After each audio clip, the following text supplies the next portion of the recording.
और आज पिछले कुछ दिन से लगातार आप देख रहे हैं कि जहां पूरा देश दिवाली मना रहा था, वहीं हरियाणा के अंदर कुछ लोगों की, कुछ परिवारों की जो दिवाली थी वो मौत के साए में वो उनकी दिवाली गई। बात हम कर रहे हैं यमुनानगर की, जहां पर अभी तक जो जानकारी है, वैसे तो तथ्य कहीं 20 के हैं, कहीं 24 के हैं, कि 20 से लेकर के 24 लोग जो माल्टा मस्ती, एक सस्ती शराब और जो नशे का जिस तरीके से इस हरियाणा के अंदर आज पूरा एक रैकेट चल रहा है सरकारी संरक्षण में, आज उसकी वजह से ये जानें चली गई दिवाली से तुरंत पहले। लेकिन सबसे बड़ी बात यह है कि सरकार अभी भी ये सस्ती शराब से जो बस्तियां उजड़ रही हैं, लोगों के घर उजड़ रहे हैं, उस पर कहीं ना कहीं गंभीर नहीं दिख रही है। और गलत आंकड़े, जब भी कुछ इस तरह की बात होती है तो सच्चाई को छुपाने की कोशिश होती है, गलत आंकड़े प्रस्तुत किए जाते हैं। पहले भी विधानसभा के पटल पे भी आपने देखा होगा, ये कहा गया कि 16 से लेकर के और 23 तक शराब की वजह से जो है वो 39 मौतें हुई। लेकिन उसी समय के अंतराल में हम देखें तो करीबन 470 उस समय लोग ये सस्ती और कच्ची शराब पी करके, चाहे वो खरखोदा में पीछे का मामला हो और अभी फिर दोबारा हम ये देख रहे हैं, तो अगर टोटल मिलाकर के डाटा देखें तो 500 से ज़्यादा लोगों की इस तरह की घटनाओं में वो जान चली गई। और ये कहीं ना कहीं अगर सरकार इस पर गंभीर होती तो ये वैसा मामला है जो रोका जा सकता था।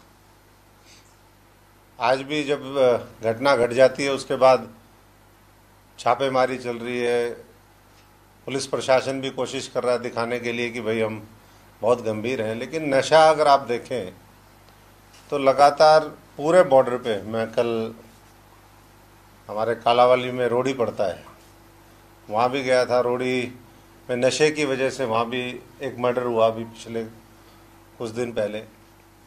तो इस तरीके से, और अब गाँव में जब आप निकलते हैं तो आपकी गाड़ी के आगे बहुत से, कई बार हम देखते हैं वीडियो, यंग लड़के हैं, लड़कियां हैं।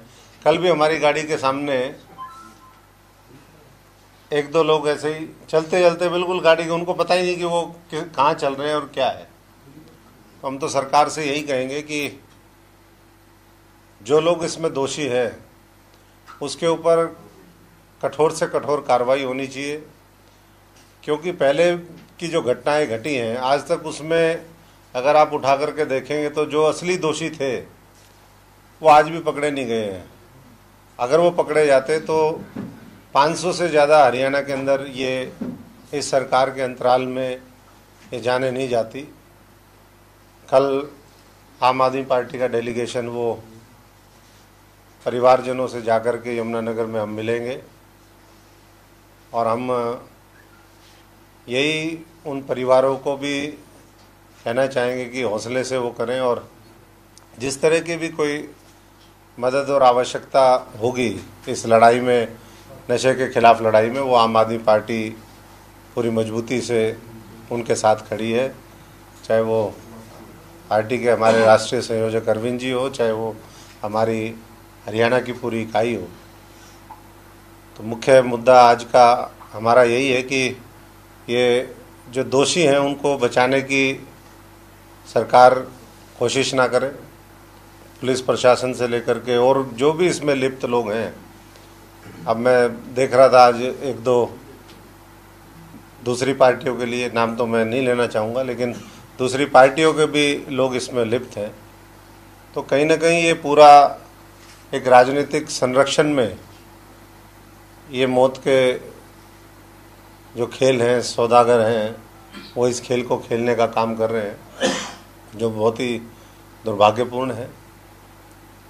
और आज मुख्यमंत्री खट्टर साहब एक युवाओं से संवाद करने का हम देख रहे थे, आज जब चर्चा हो रही थी, कह रहे थे हम युवाओं से संवाद करेंगे।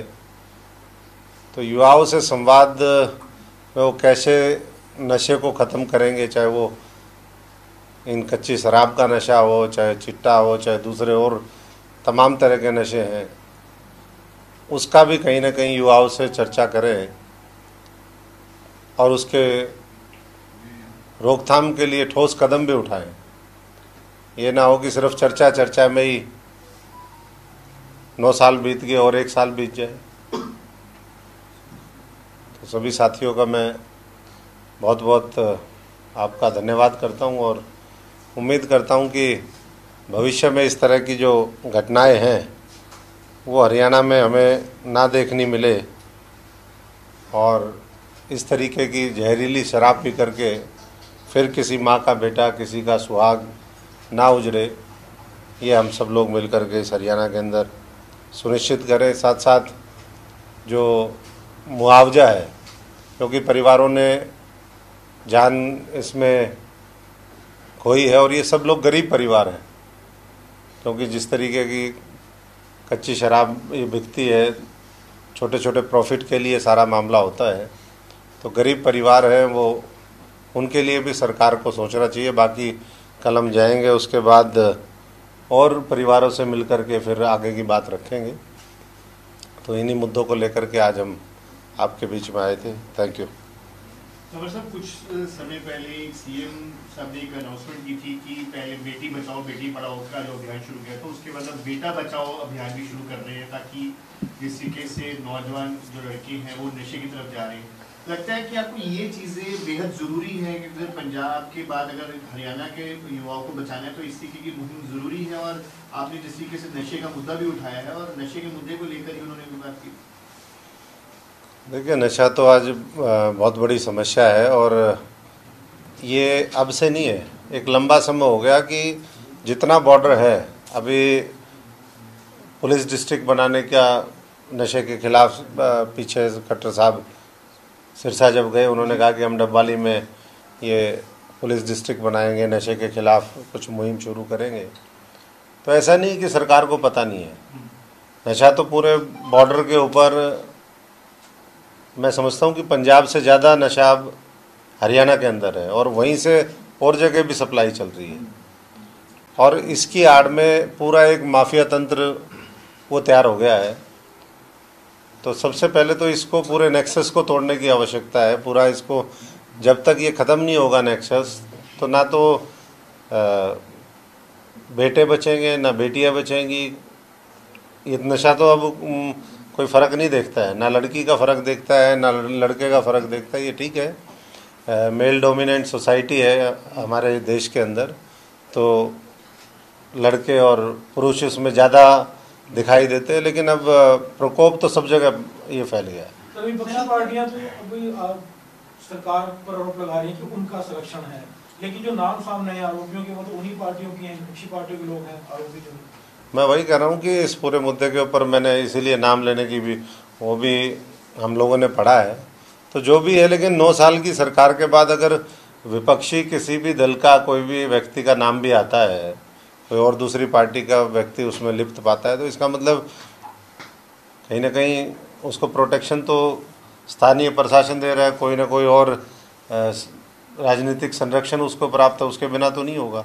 और अब वो पार्टियां भी उसको बर्खास्त करें, ये तो हर व्यक्ति के बारे में पार्टियों को पता होता है कि किसका क्या काम धंधा है, कौन क्या गलत तरह की वो चीज़ें करता है, तो उसके ऊपर पहले वो लगाना चाहिए था। आज अगर सत्ता पक्ष ये कहे कि भाई ये तो दूसरे पक्ष के लोग थे, ये उससे ऊपर उठा करके हमें इस पूरे मुद्दे को देखना चाहिए, ना कि सिर्फ आरोप प्रत्यारोप। आपने कहा कि हरियाणा से नशा सप्लाई भी हो रहा है, बाहर कहाँ हो रहा है? दूसरे प्रदेशों में जाता है।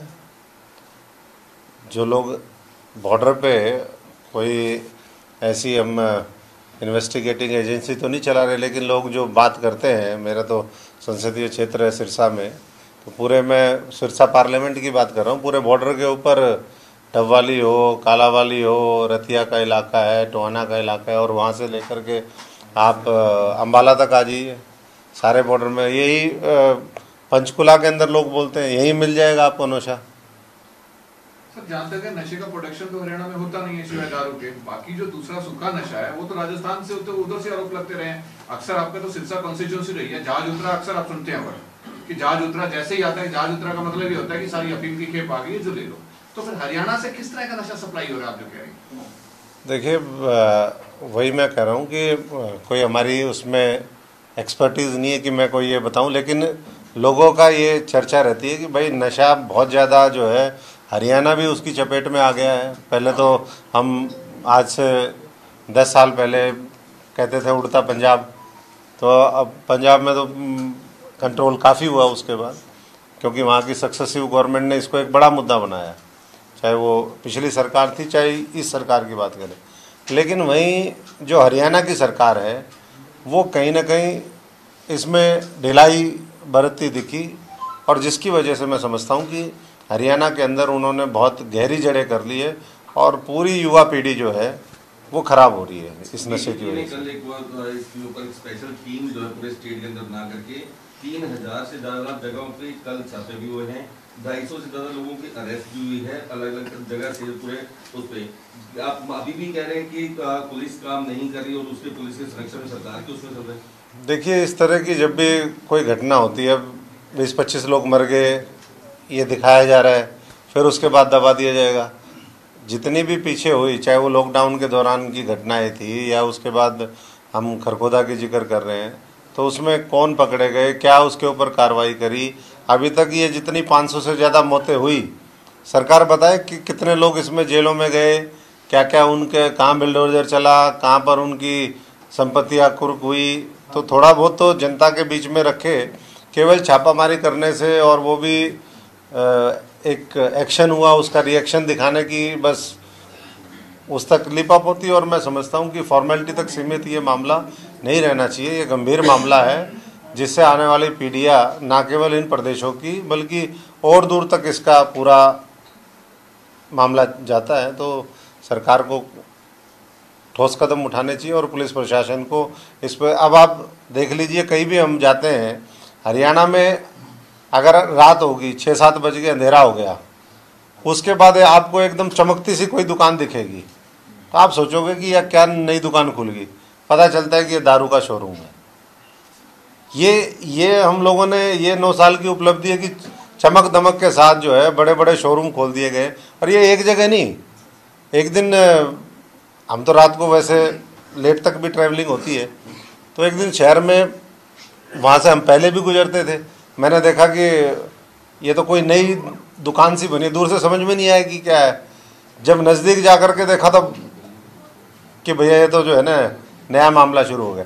तो सरकार को चमचमाते अच्छे हॉस्पिटल बनाने चाहिए, स्कूल बनाने चाहिए, और चीज़ें करनी चाहिए, ना कि ये ऐसा नहीं कि आज शुरू हुआ, सदियों से चलता आ रहा है, लेकिन इस तरीके से सरकार परोसेगी उसको, ये मैं समझता हूँ कि बहुत ही दुर्भाग्यपूर्ण है। Thank you.